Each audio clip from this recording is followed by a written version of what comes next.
একসময় তাঁতের খটখট শব্দে মুখরিত থাকত চুয়াডাঙ্গার আলমডাঙ্গার বিভিন্ন গ্রাম। 15 থেকে 16টি গ্রামের কয়েক হাজার মানুষ জীবিকা নির্বাহ করত এই শিল্পকে কেন্দ্র করে। তবে বর্তমানে পেশা হারিয়েছে তার জৌলুস। কেউ কেউ অন্য উপায় না পেয়ে টিকিয়ে রেখেছেন বাপদাদার পেশা। একসময় গ্রামের বেশিরভাগ মানুষ তাঁত শিল্পের সঙ্গে জড়িত থাকলেও জীবিকার প্রয়োজনে অনেকেই পেশা বদলে হয়েছেন হোটেল কর্মচারী, রিক্সা ভ্যান চালক, রাজমিস্ত্রি বা ক্ষুদ্র ব্যবসায়ী। আমার দিনে আপনি মনে করেন 4টি থেকে 5টা গামছা হয়, তাতে ধরেন যে সংসার কোনোভাবেই চলে না। সারাদিনে মনে করেন এই 40 টাকা 30 টাকা এরকম হয়। এই সপ্তাহে মনে হয় 200-250 টাকা 300 টাকা এরকম কাজ হয়, কষ্ট হয়।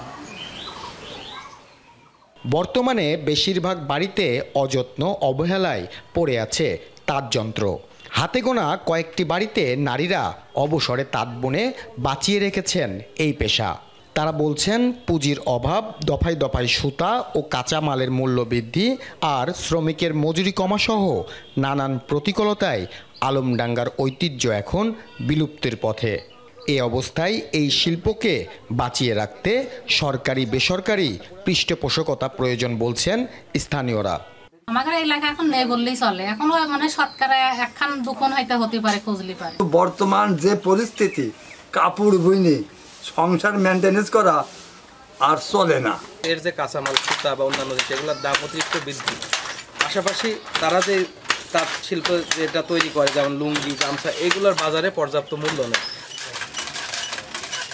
বিসিক কর্মকর্তারা বলছেন তাঁতিদের আধুনিক প্রশিক্ষণ ও শিল্পকে আধুনিকায়ন করতে কাজ চলমান রয়েছে।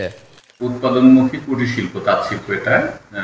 এখানে হচ্ছে ব্যবসা সংক্রান্ত প্রশিক্ষণ আছে আমাদের 5 দিনের। আমাদের কাছ থেকে তারা প্রশিক্ষণ নিতে পারে ব্যবসা কিভাবে করতে হয়। তাদের আমরা ব্যবসা সংক্রান্ত প্রশিক্ষণ দিয়ে তাদের আমরা ঋণ কার্যক্রমে নিয়ে যেতে পারি। এক সময় তাঁত শিল্পের সঙ্গে 5000 মানুষ সম্পৃক্ত থাকলেও বর্তমানে আছে মাত্র 20 থেকে 30টি পরিবার। অনিক চক্রবর্তী, এখন চুয়াডাঙ্গা।